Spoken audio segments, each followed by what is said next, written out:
Hello and welcome to another edition of the SGR Coffee Break. This is actually a special one, which is funny because this is also episode 13. So if things go, we've already had problems. It's clear we should have skipped this episode actually. No, it's the baker's dozen. I forgot my donuts. Damn it! Oh, I forgot my donuts too. You know what? We're going to have to do it tonight then. Okay, yeah, I'll have to go get some donuts and some wine. That'll be a epic combination. It's great. Well, I say it's a special edition because we've already had technical difficulties, but we do have a guest on.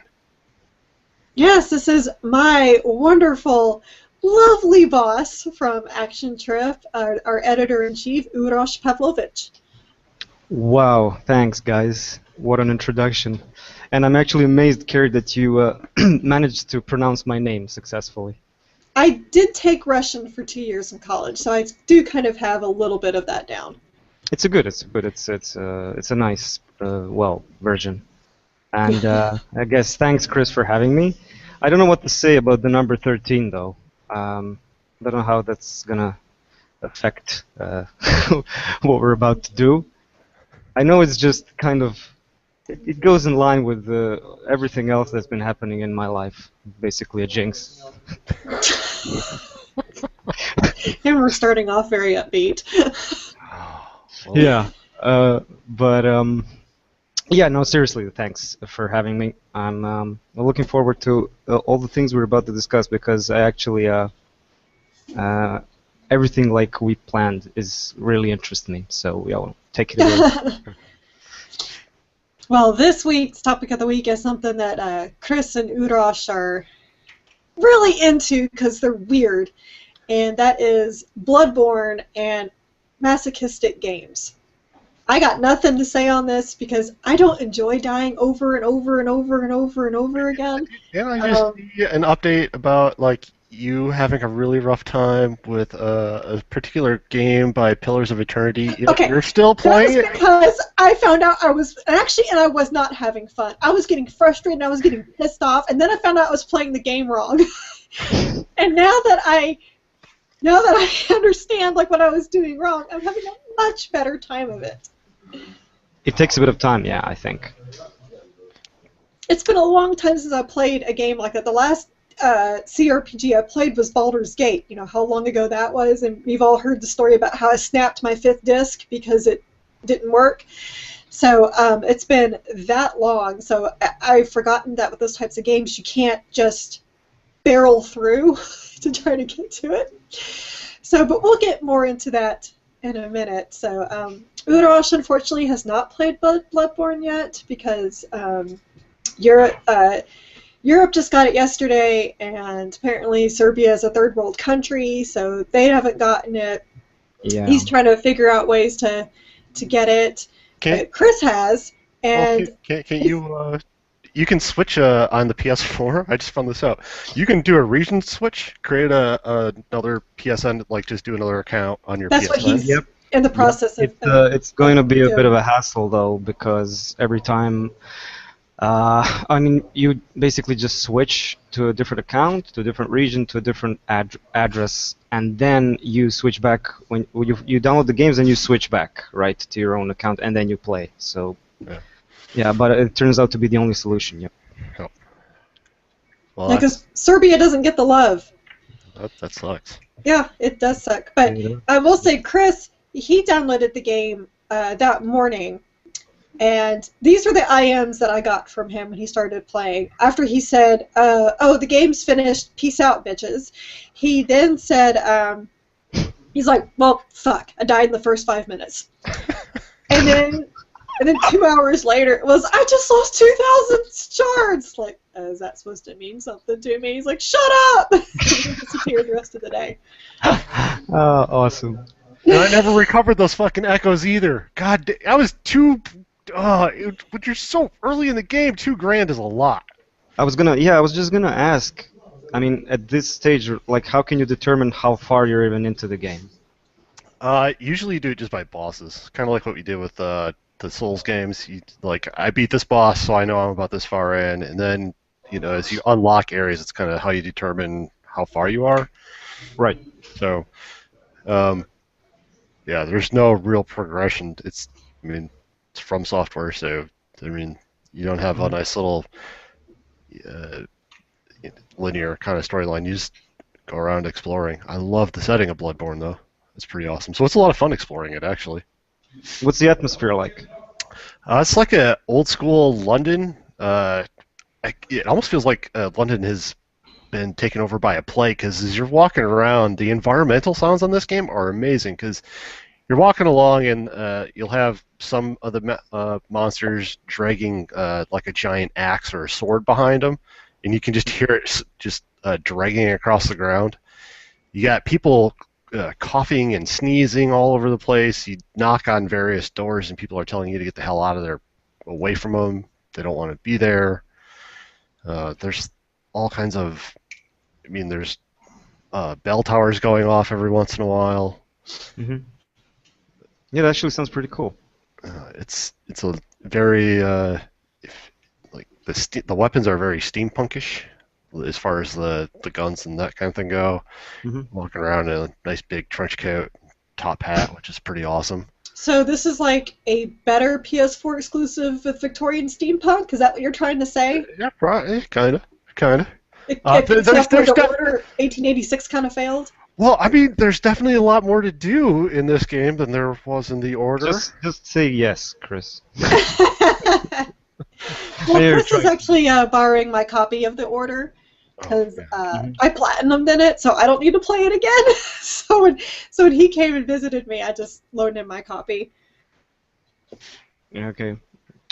So how many hours a day are you playing? Uh, I've only got in, I don't know, I think 2 or 3 hours now because I'm actually trying to finish off the Order before I dive into this fully. So, uh, when I first got it, I played for about a half hour. Then I played for an hour at lunch. Then I played for an hour that night. Hmm. So I'm just curious here. Did you play like you played all of the titles from Software, right? Yeah, I started off on Demon Souls, Hmm. which Demon's yeah. Souls. And I went uh, to and then got Dark Souls, and then got Dark Souls on the PC, then got Dark Souls 2, and now I'm just waiting for them to do like a definitive edition, kind of like what they did with Dark Souls 1 for the PC, and I'll get it on the PC, that one on the PC as well. so in terms of like how punishing or how difficult and challenging the game is it like Dark Souls? Uh, there are definitely aspects of it that are like Dark Souls. I mean, obviously, when you die, you lose all your echoes. But what I found is that the creature that killed you, if you die again, you know how usually in the Souls games, if you die while you're trying to go retrieve your souls, you lose Yeah. those souls for good. Well, Yeah. apparently on this one, you can die if you die by another monster trying to retrieve your souls, the Mhm. original monster that killed you still carries those souls. So if you can you have to try to remember what killed you and how it killed, like where it killed you, and Mhm. so getting your echoes, aka souls, back is a little bit easier. Um, you have health that you can easily replenish. The combat now, because they don't let you have shields, so they put a high emphasis on combat. So if you get hit by a monster and you can quickly hit them back within a couple seconds, you get a nice chunk of life back. So that aspect of it is definitely a little bit easier. So wait a minute, is this like a counter move thing? It's not. It's not really like if you because you can have two forms on your weapon. So you can have it be a short range, your melee weapon. You can either have it be a short range kind of weapon, or you can do the L1 and it will make it a long range, kind of like a pole arm, that kind of thing. Mm-hmm. So if you do a strong attack with your pole arm, you do like this a swing move, or where you spin in a circle and hits enemies twice. So what you do Oh. is you basically time that, so that way when they hit you, you've already charged up and you release it, and you'll hit the enemy's back and get your life back. So it's not like a Awesome. parry. It's if they Yeah, hit yeah. you, you can hit them back Mm-hmm. right away. So it's definitely like that. I've ran into one boss. I can say the boss fights are still pretty good. Um, I think it's because I've played Dark Souls and Dark Souls 2 so much that it's definitely, it's still a punishing game. Don't get me wrong. If you roll the wrong way, it's obviously your fault. And if you don't pay attention to your environment, because there are things that look like they're dead, and you kind of walk up to them and they slowly start moving, and then you're like, oh, I got to kill this thing. The dogs and stuff come out of nowhere, will definitely jack you up. And I've been watching one streamer go, and he's a really long way into it, and yeah, it's definitely a From Software title. Oh, well, that's good at least. I mean, although I wouldn't, I still kind of have this feeling of. I don't quite understand why people keep watching like playthrough videos, unless you're like stuck at some part, right? And you want like a hint to get over the bit you're stuck at, right? So I can understand that. But I have like friends who seriously, they watch streamers, they watch YouTubers, they watch playthrough videos before they've even played the game, and that kind of kills, the thrill for me. I mean, I want to be surprised and do my. I'm sure you understand what I'm talking about. I'm with you 100%, Udrash. I don't understand the streamers, but Chris watches streamers All day. all the time. And and before, like, if there's a game that I'm on the fence about, that's when I will watch a streamer play that game. And if I go, oh, well, I'm going to buy this, I'll generally turn that streamer off and go watch something else. Mm-hmm. If something like Bloodborne, I mean, I'm going to play through it a lot. I already knew I was going to enjoy it. So at this point, I'm kind of watching to get some tips and tricks. So I see. Yeah. Well, okay. If you're looking to improve your gameplay, I mean, that's totally cool. But if you're looking for a different kind of experience, it's a single-player game. You expect like to find something out about the world, the story. It kind of ruins the experience, doesn't it? Yeah. It's kind of like going nuts, watching trailers or extended footage of the movie you're about to see. Yeah. So. But basically, okay. Yeah. I mean, I still am very excited about Bloodborne. Can't wait to try it out. Here's my big question for you guys who enjoy these masochistic games, because they are masochistic. I've actually really enjoyed watching my Twitter feed, especially the ones that started, I know this game is supposed to be hard, but, well, yes, sweetie, it is. So what it is about these games that you guys actually find fun? Because to me, the idea of something being unforgiving and that you make the tiny mistake, you will get killed or you will get severe damage, and the potential to dying a lot does not sound like fun. So what do you guys find fun about it? You want to go first, Chris? All right. To me, I like it because From Software has done a really good job at making it. If you you'll be telling yourself, "Don't get greedy," and then you'll get greedy and die, and you're like, that's my fault, or you'll roll the wrong way and you'll fall off a cliff. It's not like those games where they just make it, where they give a boss 1 billion hit points and you're just slogging through it and that you die because they just gave the boss 1 million hit points and you ran out of potions or something. If you die, it's your fault. I like that aspect. I really love it when you get to a boss and you're dying and you're ready to throw your controller and punch your screen and rip your console or computer out of the wall and just chuck it out. But then you're like, okay, you walk away, you come back, kind of refreshed, and then you just beat that boss and you're like, oh, well, that was easy. Oh, I feel so good. Like, you feel accomplished. Yep, you've nailed it. No, seriously. And there's a big risk versus reward on games like these. So if I'm walking around with 20,000 souls or echoes or whatever the currency is, there's that, okay, I can go do this one thing and I can get the extra souls I need so I can do all this leveling that I want to do, or I can kind of keep going and let's see what happens, and then you'll keep going and then you die, and all of a sudden you've got this panic, there's this panic mode, and if you can get back and retrieve all the stuff that you just lost, again, it's just like that bot. You're like, whew, oh, thank God. It's a constant excitement level that constantly gets increased. Yeah. Times where you get really irritated, and then there's that nervousness, and then you have like this big rush of, okay, I've done it, I'm good, I can go do another thing. And is the thing I also like about these kind of games, especially the Soul series and this, is that the game doesn't hold your hand at all. It's up to you to explore and kind of figure things out. And as the world opens up, you're constantly just finding new areas, and you can kill the NPCs, you can let them live, just depends on what you want to do, and you get different gaming experiences depending on what you do.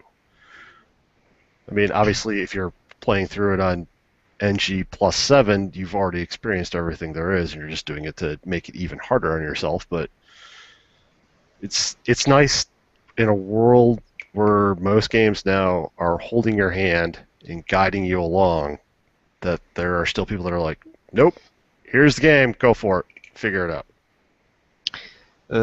Yeah, exactly. It's kind of, I mean, I don't want to sound like an old fart, but I mean, seriously, it's what most games lack these days. It's basically about, to me, everything Chris said is I totally agree with it.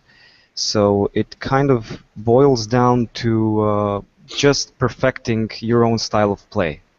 Yep. So the more you play, you improve, and I mean, isn't it kind of like, in real life, you need to work at any, skill. So that's why it's more interesting. It feels like, it almost feels, it feels more real than what Chris said most games do, which is hold your hand throughout the entire experience. So maybe in that sense, gaming has been kind of different lately.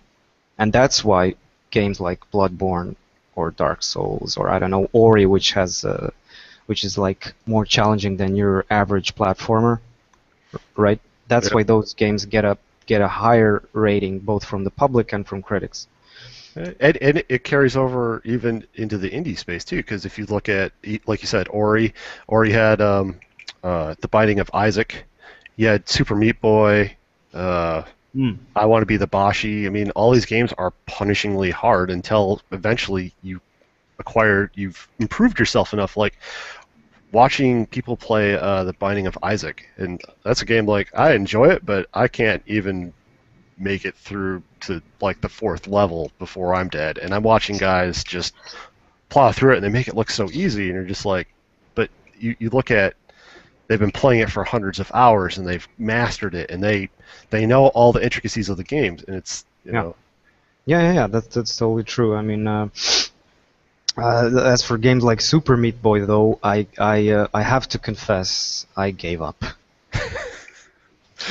I don't know. I am aware that I have, like, a friend of mine just beat the entire game, and he was like, what you said, like when you finish a game like that and invest so much time in it, when you actually complete the whole thing, it feels twice as rewarding, right? But I know there are people who like advanced their skills in playing so much that they actually finished Super Meat Boy with only one, without any loss of life, which is ridiculous. How? I mean, yeah, it's ridiculous. It's because the whole game just like is about you moving a tiny little square that looks like a slab of meat, and then and then you have to pinpoint the exact pixel, right? Yep. I don't know. I mean, you have to be like a super organism or a robot to do that, right? Takes so that's Super Meat Boy is, yeah. See, now I'm thinking of a new Twitch stream I could do, like how fast Carrie Rage quits games. And I definitely subscribe to that. Like, and then put Super Meat Boy and watch me jump and die first time. Like, no, that's it. Although I have a shortest stream ever. That's what I was gonna say. I just would make it like a YouTube show that way, Yeah. It would be very, very short though. So. Then I might play Willie in the Blind Forest. One of the things I remember while we're still talking about like those hard games is Ninja Gaiden 2, which was, I like finished that game, but the amount of stress that came with that experience was just overwhelming, and that game actually cheated. I mean, not cheated in the literal sense, but it cheated in terms of if you die at a certain point, you have to go back and redo an entire section because the checkpoints suck. Yep. And that was the punishment. On top of the enemies being hard and bosses being hard. I can admit, Ninja Gaiden was my first broken controller. The original game, or yeah, the very first one. yeah. Because I got to I get to the third stage or something like that consistently, and then I would die, and it just got, man. It was an Xbox exclusive, wasn't it? No. This is on the NES days. Oh.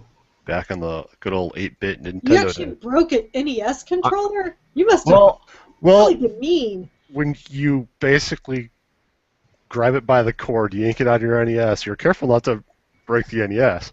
And then you basically just freaking do this number where you're just smashing it on the floor. Oh yeah.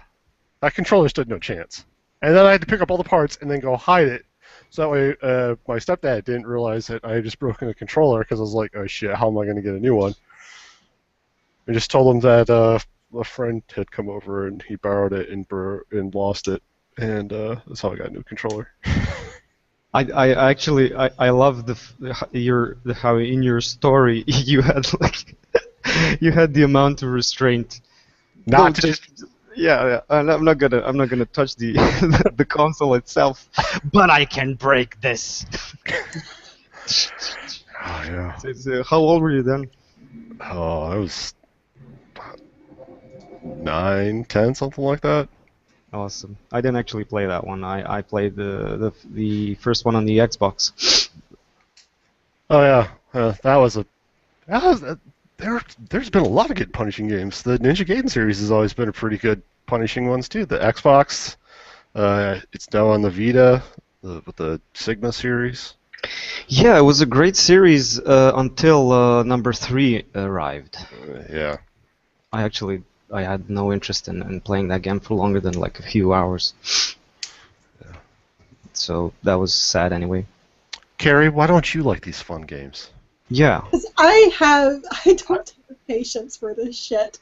This is one reason why I don't play platformers, is because I just don't have the patience to learn how to jump this single jump. It's not fun to me. It frustrates me. It's one reason why I didn't really play that many games in the NES era.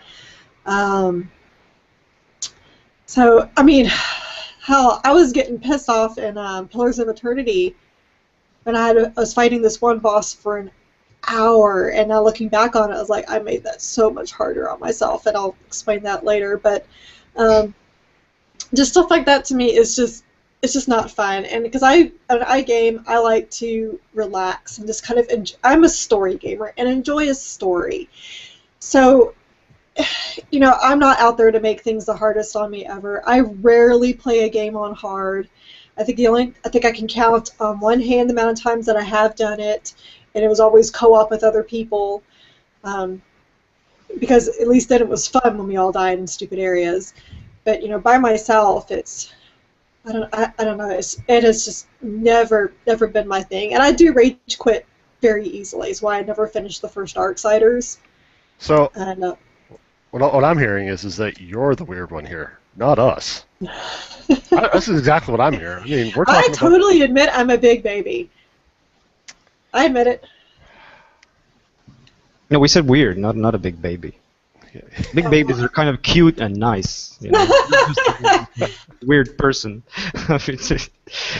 But yeah, it's nice to see you trying to weave your way out of this, because I think you do like challenging games, and Maybe Pillars. a different challenge, I guess. Yeah, well, of course, sure. This is I guess an entire. I don't think I play very many challenging games. I can't really think of any. I think Pillars is probably the most challenging game I've played in a long time. Well, come on. I mean, sorry, Chris. You did play Dragon Age Origins. Yeah. That was a challenging game. Okay. I guess I just don't. Well. Mass Effect. I guess I just don't consider it that challenging. Yeah, Not that it wasn't hard.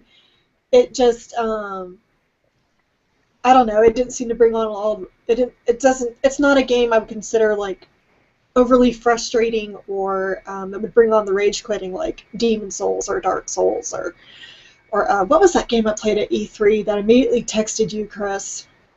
Lords of the Fallen. Oh yeah. Oh, so that was hard? It was It was like a Dark Souls game, and that you were punished for making a mistake, but with the big hulking masses like Darksiders. And so I thought Chris would really enjoy it, and unfortunately, what I saw of the game was like the best part because the rest of the game did not come out very well. It didn't do very well review-wise, and so Chris never played it, and it's probably for the best. I didn't either, yeah. Yeah. I'll wait till it goes on a PS Plus thing or something. Steam sale. Yeah, Steam sales are a tricky one though, because I mean. Oh yeah. I mean, even Duke Nukem Forever is on my wish list, and it goes to $5, and I still can't force myself to buy it. Did you guys see that like picture PC Gamer posted in a feature that was about Steam sales and all your like backlog? It's like a huge picture. I don't know what the resolution was, but an insane amount of thumbnails or tiny like almost pixel-sized like pictures of games you're never going to play. Oh, that would be our friend Blake, who his Steam account has 400 to 600 games, I think, and he's played like less than a third of them. Yep. That's something we make fun of him for often. I mean, and my Steam backlog, because I have fallen, because like maybe I've gotten like a Humble Bundle that's come with 10 games I know I'm never gonna play. Like I actually have Super Meat Boy because it came with a bundle for something else. Or like there was a Steam sale. I'm like, oh well, that's just $1, and I've always I've been kind of interested in it, so I bought it. Well, I mean my Steam backlog is much bigger than my physical backlog, but I know I'm never gonna play those games, but they're there. Yeah. So what have you been playing this week, Carrie? I have been playing tell us. a lot of Pillars of Eternity. After, oh my gosh, my PC woes. PC Master Race. Ooh, yeah. No. Okay, so that was a privilege. Remember, that's what Ross says. It was a privilege. It's a privilege. That's right. He doesn't have to buy the stuff; he gets to. That's what he always says. Yep.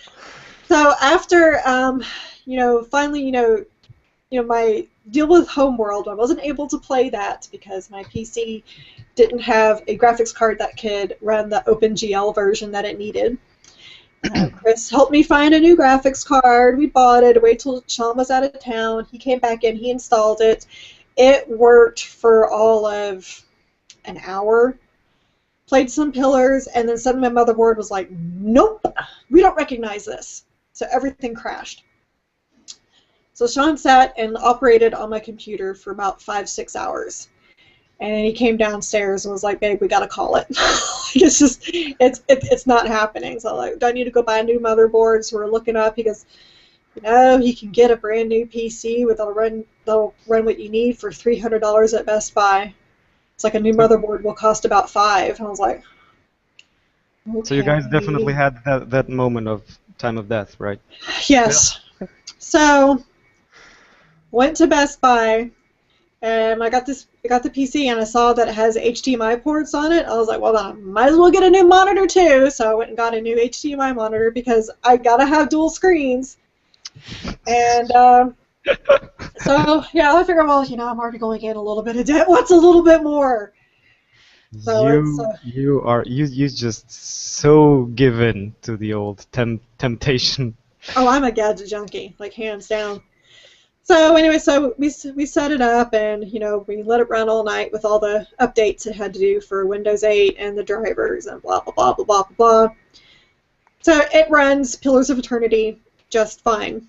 So I started the game much later than I planned on, but so I played a lot of it, and it is 100% harkens back to the isometric days of Baldur's Gate, Icewind Dale.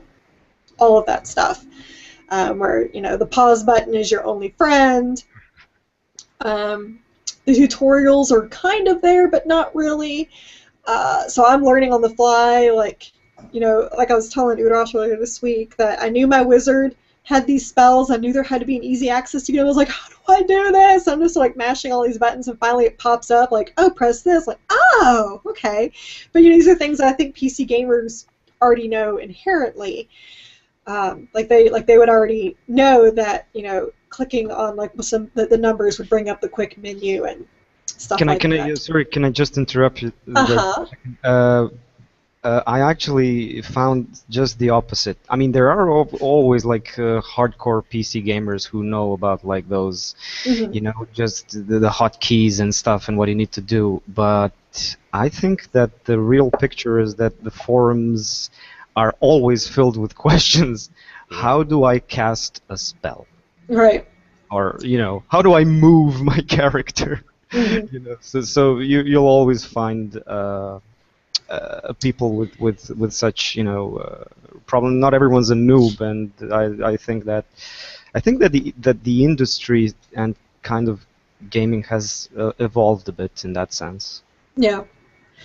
So anyway, I'm playing, and I play for about, I don't know, about maybe 5-6 hours, and I get to this one, and I got, you know, 2 people in my party, and because, well, the first hour I can't count because that's how long it took me to build my character. And which to me, that's the mark of a good RPG right there. Well, because Chris, you laugh at me, so not only do you get all these race selections, and then you get the class selections. So I pick elf, and then it's like, do you want to be a wood elf or a pale elf? I'm like, are you fucking kidding me right now? Okay, I guess I'll be a pale elf. So I pick pale elf, and then I pick paladin. It's like, well, what order of the paladin do you want to be? And I'm like, oh my god.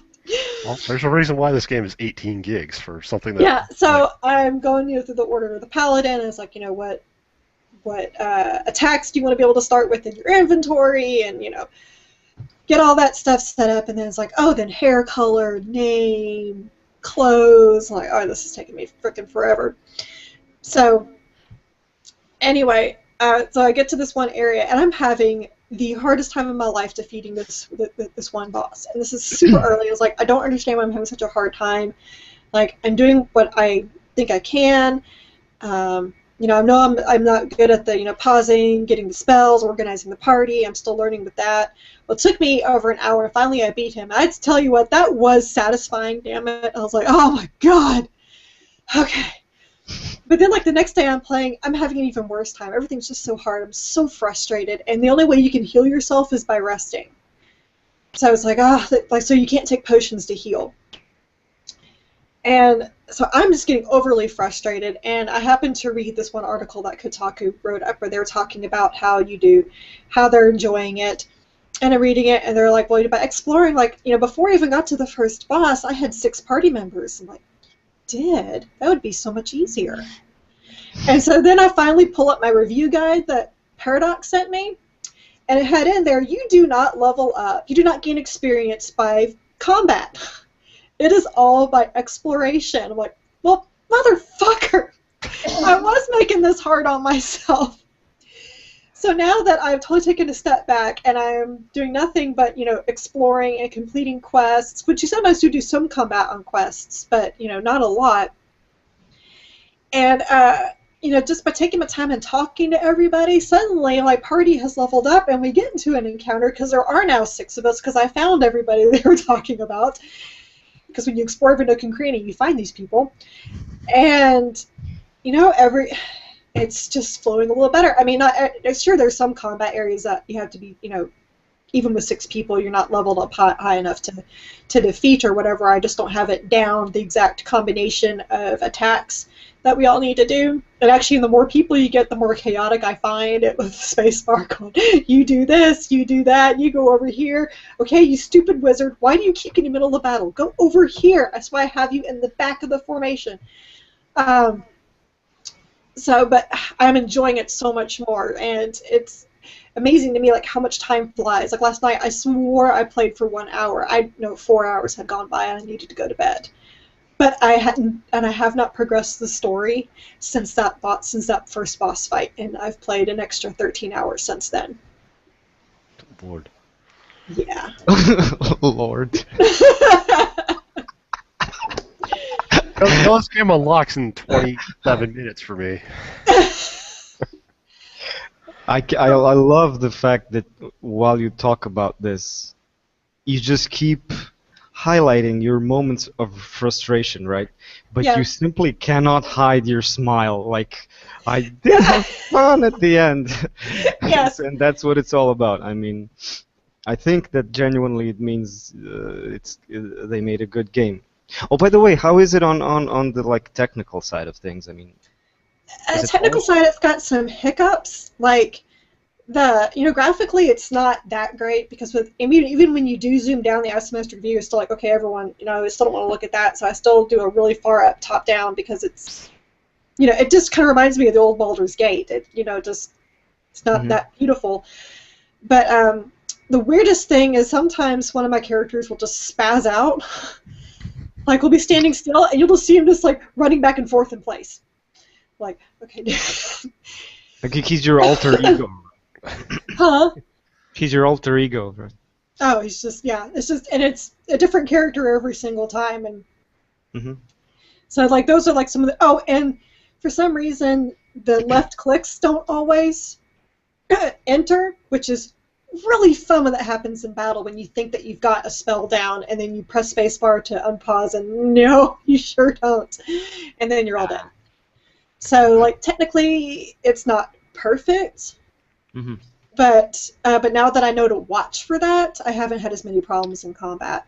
I ask this for one reason only, because Obsidian has been known to screw games up pretty bad. Now, I'm not seeing people fall through the world. I am not seeing heads No, rotate. that's Ubisoft territory. No. I'm not seeing heads rotate around like what happened with Fallout New Vegas. I'm not seeing floating eyeballs on dogs. Wasn't that also Fallout New Vegas? Yeah. Yeah. But none of these things are game breaking. They're not. They're annoying, but they're not. Oh, and the voice acting feels very phoned in. Oh, that sucks then. Yeah. Mm. But the world itself, oh my gosh, I can't believe just how expansive it is and detailed it is, and the history and the mythology behind it. And That's kind of the exactly the same experience I've had with Divinity, Original Sins, right? Everything was great. The world was huge. The gameplay was great, and you just get invested. But the story was shit, and the voiceovers were shit. Mhm. But I'm sensing that Pillars has a better story. I mean, according to what you've said. It's very fascinating, and as a parent, it hits me right in the feels. All the feels. Yes. Because it's really about, well, one of the aspects about it is like this whole thing is about the idea of souls and being able to see souls when they've passed on, or souls in the person with their past lives. And there's this plague going on where these babies are born without souls, and they're called hollowborn. So it's these babies that live, but they're almost like vegetables. Like they can move and everything, but there's no soul to them. And so people are killing these babies, and that just affects me unbelievably. Wow, that's actually pretty dark synopsis. Yeah. Yeah. Yeah, and so that's- your goal is to kind of find out why this is happening and put a stop to it. That's, I think, one of that is a goal. I don't know if it's the ultimate goal, but it is definitely to stop this whole thing, because there's this massive plague happening all across the world, and women are hiding their hollowborn babies because they don't want the leaders to come in and kill their babies. And Chris Avalone, he has the gift. Oh yeah. Hey, no, I'm just gonna sit down. Just find a pub. My game is gonna be about 5 minutes. You can do that, and Chris, there's a brothel. Oh well, I'm in. And you can, men, women. I haven't found any women yet that we found in Dragon Age Origins, but Did you say there was a brothel? Yes, there's a brothel. Can you give me the exact address. No, I'm just kidding. Oh, but You won't find it early on. And I got a pet dog. Game of the year, man. Game of the year. Oh. Got a pet dog. Follows me around. Every time combat happens, it goes and stands on the outside and just watches. can you give it a name? No, I can't name it. Oh, Is that what 7 out of this 10. is? What? It 7 just out of says 10. it just says dog. It just no. It says yellow dog. Come on, Yeah. Ah, racism. because it's a yellow lab. Okay. Okay. Still, I'm glad you're having fun. All right. So, what have y'all been playing? All right. Let's go to Urash. What have you been playing? Well, I see Destiny on here. We just need to ignore that and move on. That's not very okay. If you want to talk about Destiny, can I have a banana first? So I have this banana here. I'm hungry. I didn't get to have lunch yet. Can I? I'm playing my tiny violins. Oh, still. Okay. Sorry. Destiny. Yeah. Chris, do you play Destiny? Not very often. I do it every once in a while when my brothers are on. I mean, do you have what level is your character? Oh, he's level 20. 20. Yeah. I don't even have their expansion. So. Oh, well, me neither, but I still play it. I cannot explain why. I have a theory, which I've tried to I've tried to explain on Action Trip a lot. It has to do with very well optimized gameplay Bungie made, which is of course based on their Halo model, right?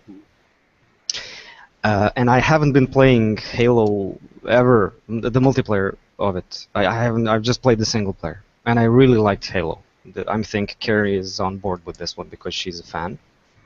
Yeah, but I don't play the multiplayer, so. Oh, you didn't play the multiplayer. Well, even so, it's a very specific mechanic that is like Bungie's trademark. The AI is like almost identical to what the Covenant have, I think. Oh, the AI moves the same way the Covenant does. That's one of the Well, first things I noticed. Yeah. And it's still one of the best AIs out there. I think I see why they don't want to change it, or they maybe just keep polishing it in some way. So that's one of the reasons. The other reason is that, well, quite frankly, I really don't want to play anything else other than Diablo.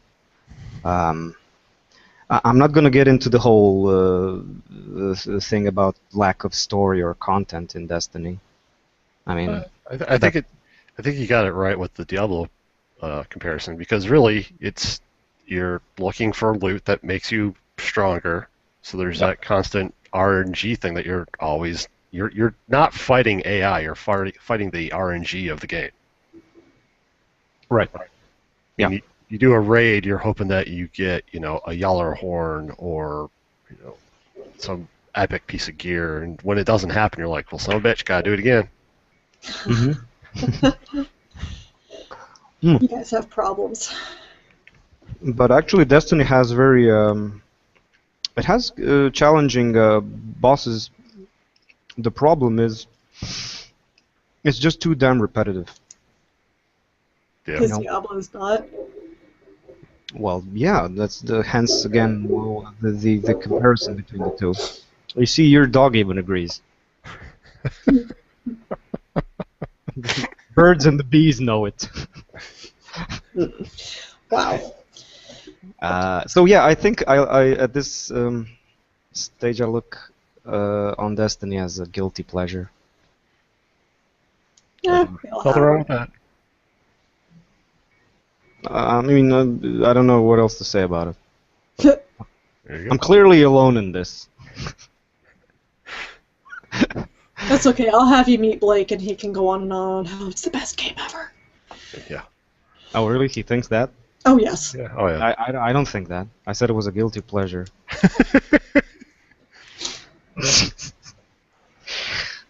Well, other than that, oh yeah, I've played Valiant Hearts for the first time. I still haven't Chris and finished I it. both love. Yeah, I tried that. I didn't finish it, so no spoilers. No, I won't spoil anything. Yeah, I'm very I'm actually quite surprised with the whole format of the game, mixed with historical facts that you can read about, Yeah. and how chilling and sad it is at the same time. It's very touching, and you don't even have dialogue in it. Right. You Right. just have pictures Uh-huh.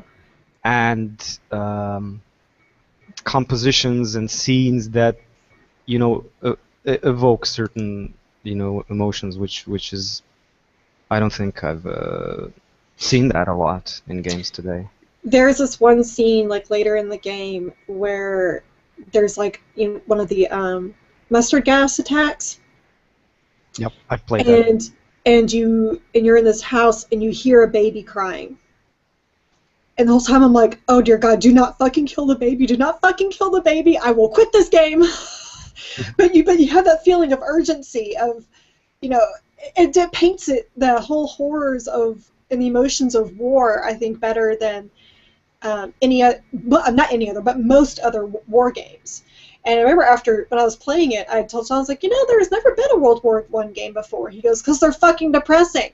And I was like, oh, how depressing can it be? And I forgot, because it's been so long since I studied World War I history, about the horrors of trench warfare. And I think that this illustrates how awful trench warfare was so well. Chris, do you agree with me? Or Yeah, I Yeah. definitely agree.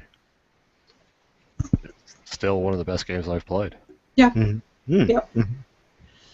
So, yeah, it was kind of a major switch between what I've been experiencing with Destiny. It was very refreshing.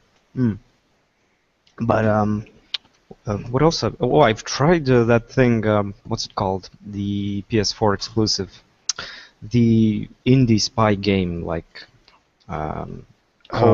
Do you know what I mean, right? Cold is not Cold Spy, Cold something Spy. I don't know. Yeah. It was free. It was free Okay. on PSN. Yeah. See, I don't Oh. get every single PS Plus game. Spy something. It was nice. I've been playing that a bit. Oh yeah, and I'd like to talk about Reaper of Souls. Because I keep playing it with a bunch of friends, right? As I'm sure you do when you play Diablo, right? Mm-hmm. So we've been doing like greater rifts and stuff, and then we've reached almost Paragon level 300.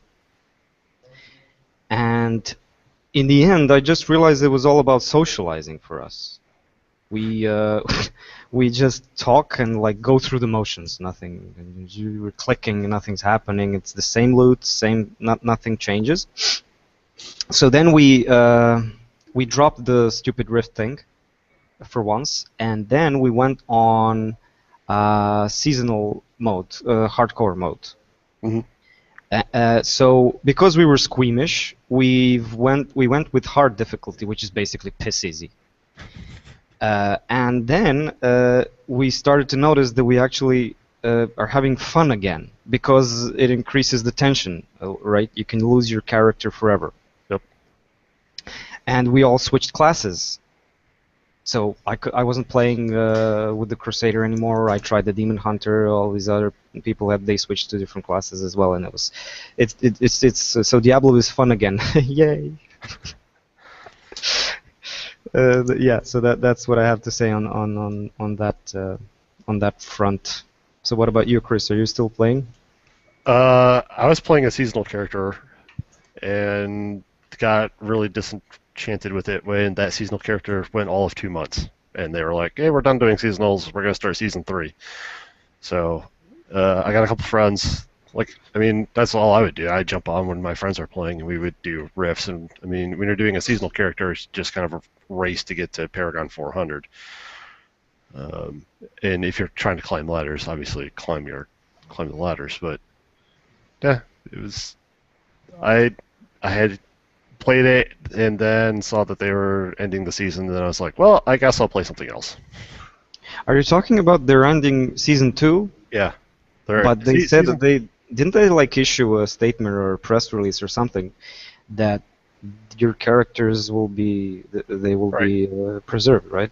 Right. What happens if you create a seasonal character is that your seasonal character becomes a non-seasonal character, so it just moves into your like your normal character slot. So if you're playing a hardcore seasonal character, that moves into a hardcore just normal character, and then if you're playing a softcore seasonal character, that just moves into there. All of your money gets transferred into your non-seasonal character bank. All of your items that you've acquired from the season gets bumped into basically goes into the mail systems. That way you can transfer that into your stash. And those stay for 30 days, and then your Paragon experience is added to your non-seasonal Paragon experience. But it's not like if you had 400 Paragon and 200 on a non-season. It's not like you get 600 Paragon level now. What happens is it's basically like they're just going to use set amount of experience and then just kind of grow your Paragon levels at that kind of rate. Mm-hmm. So you don't lose anything. It just your seasonal character becomes a non-seasonal. The kind of the reason why people do seasonal characters is because you get to experience all the new loot before it goes into the general game. So Yeah, that's true. so yeah, you don't lose any of your seasonal stuff. It's a little bit of work to get everything transferred back over, but it was like they started the season. The first season went 3 months. This one went 2. So how long is season 3 going to go? I don't know. So do you guys have like a clan? Yeah. It's a friend, and it's just a bunch of people from his work. And then we play. We have some couple friends out on the West Coast that play with us as well too. So. What's your clan's name? It's I think it's like Teach You Respect or something like that. I don't even. What? I don't even. Okay, yeah. So. Do you know what ours is called? No. What is yours called? The Nitpicky Pack. That was my call. Yeah, we were laughing like 20 minutes after I uttered those words, and we're like, "Yep, that's a keeper." But yeah, because we've never like tried anything different. I mean, we haven't tried the season when we switched to that and hardcore, so it got a bit more interesting. Yeah. So yeah, that's my 2 cents on Reaper of Souls. I'm actually looking forward to the patch because they're gonna bring some new stuff in. Yep. And I think it's in. I don't know if it's in PTR or. Yeah, it's in PTR right now. Mm. So. Anything else you've been playing?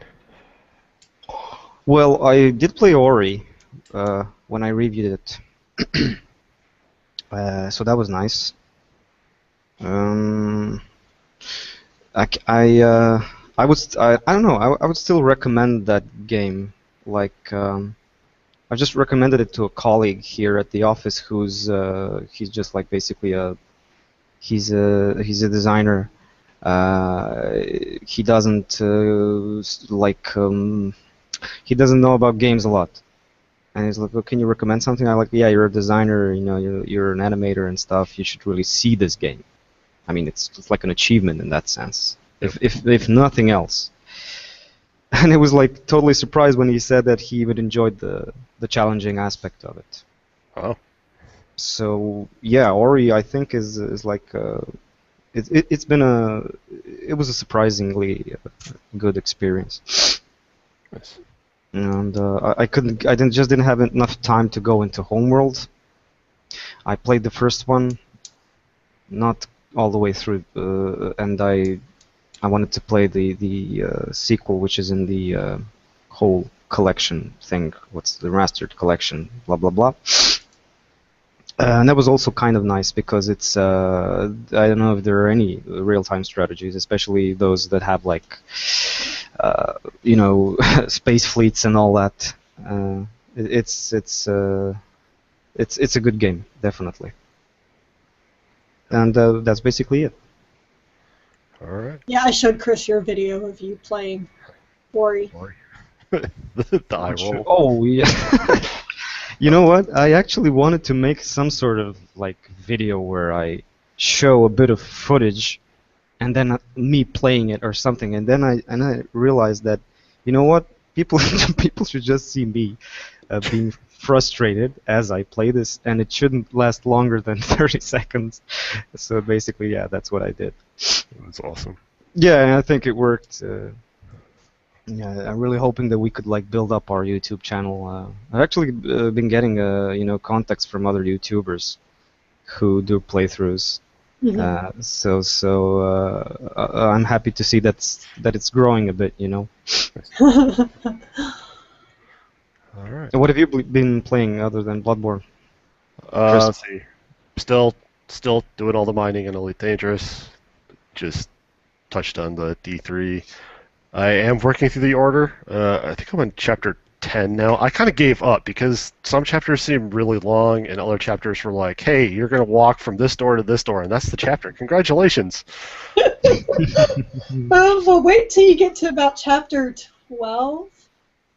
I think 12, 13, and 14 are all cutscenes. See, I don't know. Why even call? I don't know. I really dig it. I really like the setting. That whole London steampunk. The game looks gorgeous. You have to really pay attention because sometimes, like you said, the cutscene will end and then your dude is just standing there like, okay, what the fuck are we gonna do? Come on, let's do something. You get that face like, oh shit. Yeah. I'm finding the weird, difficult, like, this quick time event is going to be stupidly hard, and then we're just going to spring it on you, and then there's other times where we're like, okay, I know there's going to be a QTE coming up. Okay, I got this. Yep, and then you're done. So it's, I don't know. It's so, yeah, like you had mentioned before, this game just needs something else. It needs a comic book or it needs book it needs another 6 hours because you probably are getting through the story that it is missing information. You know, it's missing some gameplay. And stop smiling so evilly over there, Urosh. I just love watching you like squirm and trying to think of something nice just to say. I mean, I know that like everybody. I try to say things nice because this game broke my heart, and it's. I really expected a lot out of it, and there's some parts of it that I think are really good, and there's just not enough of those parts. Yeah, I was really enjoying it up to the point that I think it was the one where after the one guy dies on the blimp, and like it starts a new chapter, and you're all sitting around the round table, and you do nothing other than watch people talk, and then it was like, here's the next chapter, and I was like, oh, wait, what? I didn't do shit. All I did was walk. And you're calling that a chapter? Come on. Yeah. Really?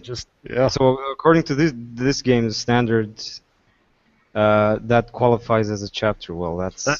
I mean, I just said that there are 3 chapters where they're just cutscenes. You don't even walk. They are just cutscenes.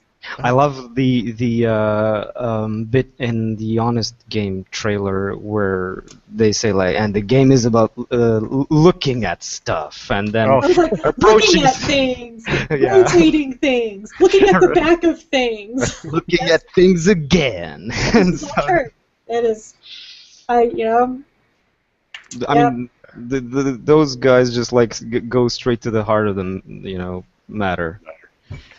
So. Yeah. So I'm still slogging through that. I'm hoping that I'll finish it up this weekend. The werewolf fights are fucking terrible. Yeah. I don't know. Terrible is as in like terrible, or as in worst mechanics ever. Oh yeah. Is there anything good about this game? It looks great. It's beautiful. It looks amazing. And the soundtrack is fucking gorgeous. Are you trying to justify your score? I think my score was low. What was it again? It was a 6. Oh, okay then. Because I mean I gave Depression Quest a 5, and this beats Depression Quest out of the water. I just give Depression Quest. I'd give Depression Quest a 5 automatically just because of the name. But I mean I can't. I mean, Come just on. looking at like what we call things. I mean, it is a 4 is I think it's tolerable, and a 5 is like what, like okay. And to me, Yeah. the way I describe the and I gave it a 6, so because it is better than average. Mhm. I mean, it's a good game. It's not a very good game or a great game. I definitely wouldn't pay $60 for this For what? for the order. No, I would not pay full retail. In fact, I would probably. I kind of almost feel like maybe the $30 range, 20. I think it's a little. You get more for. You get a lot more value out of it than $20, I would say, but not much more than 30. So. How much was the collector's shut edition? up. This does not even go there. Yeah, let's see. It's just a question. Jesus, man. Also been playing some Bloodborne, and I jumped on GTA Grand Theft Auto 5 this weekend and tried to do some heists with my brother. Um, we did the first two because you only needed two people, so we did the first two. That was pretty fun. Then we tried to join up with another group of people and try to do a four-person heist, and that ended very badly. So, So were those heists like fun? it's a lot of work. It seems like it's. I mean, it's cool because you have to do the whole. There's all this planning, and you have to do all the scouting and all that other kind of stuff, and then you actually go and pull off the heist. But it just seems so long to do stuff. It took us, I don't know, 45 minutes to do a couple of them, and then my brother got on the next day and he was doing a heist with somebody, and he said it took them about an hour and 45 minutes, something like that, to do one. And I mean, he made a decent amount of money out of it, but I was like, you're doing this for over an hour, just to do something like that? I mean, I'd rather just do the missions that they have kind of scattered about the world versus doing a heist. So, I mean, if you have four friends and everybody kind of like, doing a Diablo 3 thing where everybody's kind of talking and having fun, I can see where that would be fun and you're going to invest some time in it. But if you're going to do a heist and you're going to do it with four people, you better make sure that you know who you're playing with, because those go down so bad. And it sucks because if you fail the heist, right, the person that starts off, like, there's an organizer, so they have to buy into this heist, so they basically fork over a bunch of money so that way you can start the heist, and then everybody else kind of gets a little bit of money along the way, and then the guy that, if you complete the heist, the original person that started it gets a big chunk of money at the end, but they're not making any money along the way, so it's, I don't know. And if the game freezes up and screws up, which we still have that happening, where it just hangs in the load screens and the loading times are already terrible as it is, so that you're sitting there going, okay, is the game just loading, or is the game actually frozen now? So, I mean, it's fun because we get on, we do like a party chat, and we'll just talk and have fun, and we make fun of the game because it's so glitched out at times. Like, we went golfing, and we would be squatting on the golf course. So it looked like we're trying to take a shit on the golf course, and our golf clubs are in the world, and so we basically just we drink while we're playing and just have a good time. And he tries to be all serious, and I'm the one that's like, I'll be in this car and I just start shooting things. Or he'll come to pick me up, and I'll already have three stars. So and he has no idea. So you basically like have one guy who's serious about everything, and you're going all Leroy Jenkins on him. Oh yeah. As soon as I load up that game, that's what I should do. Is when he gets on the party chat, just be like, "Okay, Jake, Leroy Jenkins," and just and you're driving your car. And but to be fair, I mean, I don't think. I mean, very rarely we play without drinking. bad. Hey, I mean, it's gaming, right? It's kind of in the rule book, isn't it? If you're gonna play a video game, it's time to drink. Oh, actually, I tell a lie, because quite often I drink coffee instead of. I just like to, concentrate, because when I'm, for instance, in Diablo, when I'm like concentrating, I have to concentrate on building up my character. I want to have a really good character build. Mm. And if okay, Carrie's muted. And she's unmuted, and she's muted. You- What are you doing? guys, I'm not doing anything. Sorry. Typical. Anyway, where the hell was I? Oh yeah. But drinking So coffee. basically, yeah, drinking coffee and building up my character, uh, and that requires concentration. And if you're basically, half drunk, you just. Oh, I So have no yeah. idea what you mean. I have never destroyed legendary items by mistake. Jesus, that happened to me. I didn't. I just salvaged one of my character's set pieces, which was like, where is it? Where is it? Why is my character so crappy? Have my stats gone all the way down? What the hell is happening? And I was like, we were actually going to do a serious, like, very tough boss fight or something. And everybody was like ready. What the hell are you doing, man? I've lost my. I've just salvaged my like boots or something that are part of my set, and everybody was like, there was like a second of silence, and everyone was like, you stupid bastard. That was a fun moment, yeah. And I still didn't retrieve that. I'm still like farming for that stupid set piece which I already had. And yeah, that's me.